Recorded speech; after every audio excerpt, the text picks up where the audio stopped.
Hi, and welcome to another episode of Hot Takes with me, the Silver Fox. Before we get into it, I will ask that you check you're still subscribed. We lost a few last night, and when checking, nothing was coming off the individual videos, and people were commenting in the comment section that they were having problems and they kept getting unsubscribed. So it's YouTube up to its old usual tricks.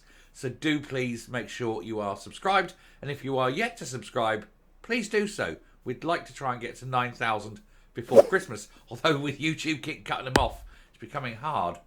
Anyway, we'll take a look at this. Douglas Ross has responded to the budget, and he said something that a lot of other people have been saying, that the SNP have done something remarkable in that they've united everyone, left and right, rich and poor, every single type sort of group that, often disparate groups, often groups that face off against each other, are united in their absolute loathing and condemnation of what has got to be one of the worst budgets ever presented by anyone in this country. It is utterly loathsome, and yet strangely it can find money for independence, but just not for people. Anyway, we'll take a look at what Douglas Ross is saying, but I do think he's quite right. I think it is one of those uniting moments that sort of defines a failing government and a failing policy. Here goes. So, tax hikes and spending cuts in the SNP's budget have united Scotland in fury, says Douglas Ross. It's united people like nothing else has. Every single person is anti this budget.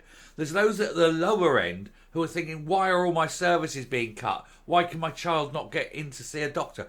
Why is the mental health service being cut? Why is Granny not able to do this? Why can I not do that? And at the upper end, you're getting people saying, do you know, I've just had a 10% pay rise to cover inflation, and the government are taking 70% of that. What's the bloody point? That's where we're at. So everybody across the entire social scale, left, right, you name it, everyone, every aspect, think this is the worst budget ever.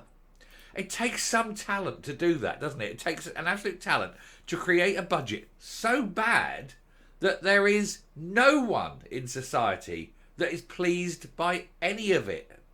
But this is what happens after 17 years of misrule, misspending, and complete abandonment of responsibility by a tired, sad party coming to the end, possibly, of its very existence.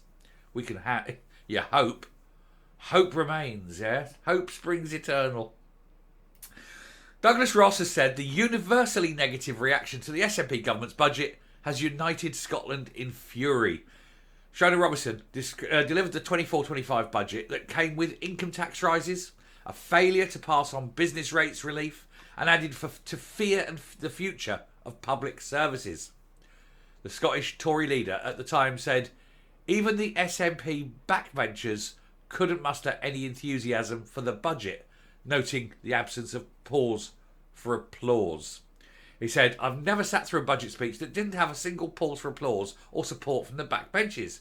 He later added, I've never seen a budget at Holyrood or Westminster receive with such universally negative reaction as Shona Robison's tax and acts package. Now, we'll continue this. I just want to do a little aside on this subject. We're not going away. But there was a show at one of the phone-ins, Kay Adams, I think, and someone there says they work for the Scottish government. They're not a representative, not an MSP, but they work in the Parliament. And they say that virtually everyone within the Parliament and within the government, this is coming from the horse's mouth, as it were, are absolutely appalled by this budget. He said there isn't a department that is sitting there going, what the hell are we going to do? Every department cut, with exception of independence, basically. More money, a bit more money for Air Miles Angus, because it's important he gets his holidays, and a bit more money for Jamie Hebburn. Every other department cut. And they're saying they're going to, the level of, morale. He says it's like a kick in the teeth because the morale is going down. They say they're likely going to have to lose people. Said, and what can you do? These people have destroyed everything. And this is coming from somebody who works within the Parliament. Anyway, Get back to Ross. He said its unpopularity was highlighted in the morning's press, with some describing it as the most disastrous budget in the entire history of devolution. And it is. It truly is. They're cutting everything in the wrong place and increasing the budgets of everything in the wrong place. How about not spending all that money on on independence? How about not spending all that money on spin doctors? How about all those things they're spending money on that they need not spend money on, and put it where they absolutely do need to spend money? People. But that's not the SNP way, is it? Mr. Ross said the backlash is no surprise, given that this is a budget for no one, which has united Scotland in fury. He said Scottish taxpayers, including shamefully those on modest earnings, are paying the price for years of SNP waste, pitiful economic growth and uncosted pledges and pay deals. That's why no one is buying their weary Westminster blame game. Yeah, they keep saying, oh, it's Westminster's fault, it's Westminster's fault. It is in no way Westminster's fault. Westminster aren't the ones pissing away money on all those little foreign embassies that the Scottish government want to have. It isn't Westminster spending millions on glossy brochures and independence departments. It isn't Westminster that's spending £8 million a month on spin doctors instead of real doctors. So don't be blaming Westminster. It's you. Westminster gave you the biggest settlement ever. Westminster gave you billions for the farmers that hasn't gone to the farmers. There was millions upon millions for rates relief, which didn't go out in rates relief for businesses. So where's the money gone? You can't be blaming Westminster for your own problems. He said Scotland was already the highest taxed part of the UK, and the budget makes the situation far worse. Well, it certainly does. If you're spending 70% of your pay rise going in tax, it's hardly worth having the pay rise. And why would you bother putting the extra hours in? And that means productivity shrinks. You're losing growth. You're losing productivity simply because you're taxing it. Well, I can guarantee people will just look at that and go, do you know, I'm not going to pay 70% of my money in taxes when I can go south of the border and more or less halve that, you know? Anyway, he said Scotland was already the highest tax part of the UK, and this budget makes the situation worse. He said the SNP have also betrayed the struggling businesses by ignoring their pleas to pass on the 75% rates relief enjoyed by firms south of the border. The money was given to the SNP to do that, but they decided that, you know, salting it away in their little foreign accounts, ready for when the regime fails, would be a far better use. They can sit there in a non-extradition treaty country enjoying the bubbly on the beach. Anyway, he said on top of that, key public services have been brutally squeezed. A £200 million cut in housing is disastrous when a housing emergency has been declared in our two biggest cities.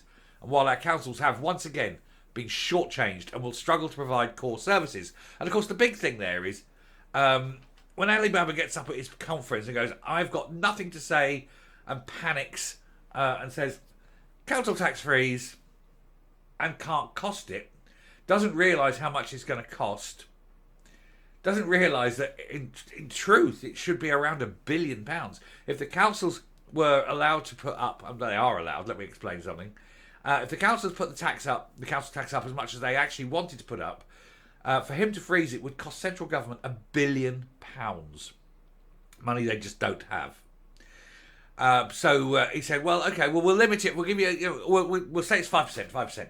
And they worked out what 5% rise was, which is below inflation. So it's a cut, really, isn't it? So it's 5%, and that was 300 million. Okay, it's going to cost us 300 million. And then Shona Robison goes, yeah, but we're going to give you 130 million instead.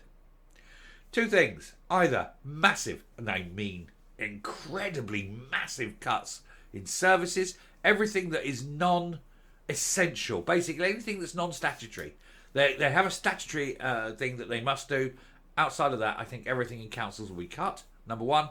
Or number two, the councils will just say to use that, you know, you can stand there. You can stand there on your little stage in front of your little coterie of tossers and tell them there's a council tax freeze, but we don't have to obey it. You're the one who broke the Verity House agreement, so that's gone. So we don't have to pay attention to it. You broke it, so we're just going to put the council tax up anyway. They're entitled to do that because Hamza Yousaf hasn't passed any kind of law. He doesn't have the legal power to announce it. He just wants to announce it, and that's fine if he can, if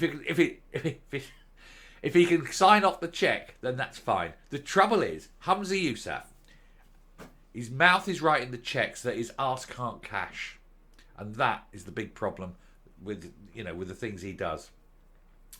Anyway, a new 45% tax band will be introduced as recovered 75 to 125,000. And if you are earning 75,000, you're about to lose 70% of that in tax and national insurance. And so I think a lot of those people who are the professionals, and it's things like your doctors, your dentists, head teachers and things like that. Why would they stay there and get taxed to smithereens rather than go south of the border and save an absolute bloody fortune?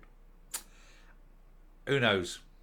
So I expect to see a lot of people up in either physically moving south or moving their business south and putting their own business address and home address south, just to avoid the tax, which means that the tax take in Scotland is about to plummet. Who'd have thought it? I would have missed. Please miss. I thought it. Laugh a curve. Arseholes, aren't they? Absolute dicks. Anyway, so round off, come up, and we'll finish the video. It is truly staggering and impressive to see someone as dim, as stupid, as uneducated, as politically unaware as Shona Robison unite an entire country behind her. All of them wanting to kick her off the cliff because she is absolutely useless. She's delivered one of the worst budgets any nation has ever done. I could have done a better job. I could have easily done a better job, and it wouldn't have involved cuts on that scale. But then, I've got a bit of a brain.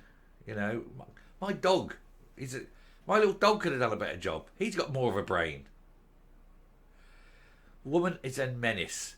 But the trouble is, of course, she's not doing a budget for the people. She's doing a budget for ideology. The SNP ideology must continue at all costs. And if the country burns and is razed to the ground, that doesn't matter so long as the banner of independence keeps flying. They need to be prosecuted. The level of mismanagement here and the level of fiscal abuse, really, has got to be a crime somehow. Anyway, I shall stop there. Thank you very much for watching. Do please check on the subscription status. And if you're not subscribed, please subscribe. We really need the help because, we're political. And I'm pretty sure that we lose subscribers because we're political. There's no evidence of it. It's purely speculation. But it does seem that way, doesn't it? If you're not just joyous and all happy smileys, they don't like you. Oh, we'll just lose a few. Keep them down. Don't want you to be successful. In case you change people's mind, I suppose. Anyway, till next time, stay safe, stay well, and I'll speak to you later. Bye.